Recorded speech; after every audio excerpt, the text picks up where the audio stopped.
Ma'asyiral muslimin yang dimuliakan Allah Azza wa Jal, peganglah sebuah kaidah, man taraka syai'an lillahi awwadallahu khairan minhu. Barang siapa yang meninggalkan sesuatu karena Allah, maka Allah ganti sesuatu itu dengan yang jauh lebih baik lagi. Saya contohkan satu kisah. Dahulu ada anak muda di Mekah. Dia ingin mencari pekerjaan. Sudah ke sana kemari mencari pekerjaan, tidak kunjung mendapatkan pekerjaan itu. Akhirnya anak muda ini menyengaja diri untuk datang ke haram. Rupanya di tengah jalan dia mendapatkan satu kresek, isinya perhiasan yang sangat mahal. Dalam hatinya dia mengatakan, aku kan pengangguran, lumayan juga ini perhiasan dalam kresek ini, kalau dijual mahal juga nih. Tetapi dia urungkan niatnya, gak bener ini kan punya orang. Rupanya selang beberapa saat dia pun pergi. Di saat yang sama datang seorang kakek, kemudian naik ke atas tempat yang tinggi mengumumkan, siapa yang menemukan kresekku, katanya, maka aku akan berikan hadiah ini dan itu. Rupanya kemudian diberitahu bahwa ada anak muda yang menemukan kreseknya yang isinya perhiasan kalung yang indah itu. Dicari anak muda itu sampai ke rumahnya, tapi kan anak muda itu tidak langsung memberikan.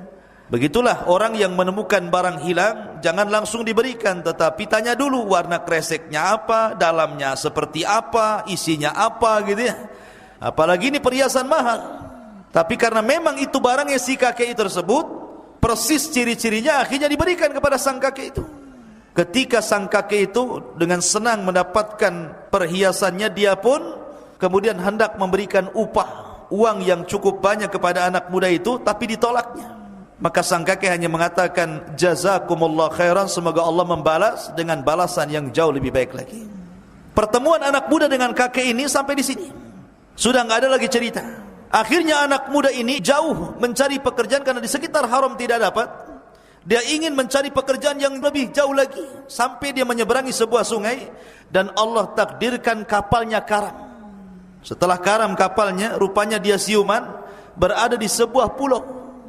Karena dia ketakutan, dia menjauh terus. Akhirnya dia masuk ke dalam perkampungan dan di situ ada masjid.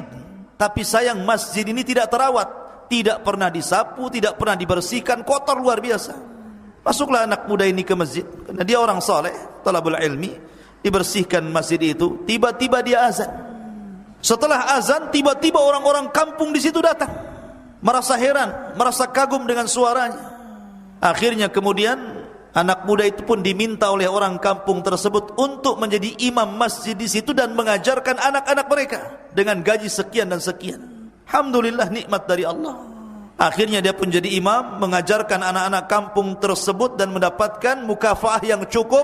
Ketika sudah bertahun-tahun di situ, uang sudah banyak, akhirnya dia ingin kembali ke kampungnya, kembali ke haram. Maka orang-orang kampung takut kalau seandainya imam ini, orang baik ini meninggalkan masjid, maka akan terjadi kekosongan lagi di masjid itu.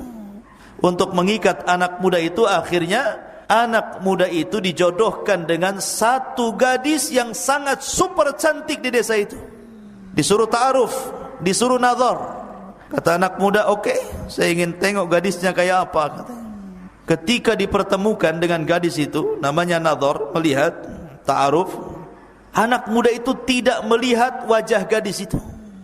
Yang dilihat lehernya, yang dilihat perhiasan di lehernya. Sehingga kemudian gadis itu menangis seolah-olah tidak dimuliakan. Orang nazar kan melihat wajah, kenapa pula leher yang dilihat?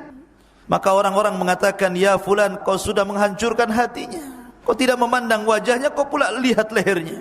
Kata anak muda, tidak, aku sudah melihat sekilas wanita itu sangat cantik. Akan tetapi aku terkenang di kalung yang ada di lehernya. Kemudian dia cerita, dulu saya pernah mendapatkan kresek, isinya kalung. Kenapa pula kalung yang dulu kutemui, yang kuserahkan kepada kakek itu ada di leher gadis ini, katanya. Akhirnya kemudian semua bertakbir Allahu Akbar dan mengatakan, sungguh cerita kamu persis seperti cerita kakek wanita ini. Wanita ini putri daripada kakek yang kau temui di haram itu. Subhanallah. Akhirnya menikahlah anak muda ini dengan wanita tersebut. Bukan hanya dapat kalungnya, tapi dapat pemilik kalungnya sekalian.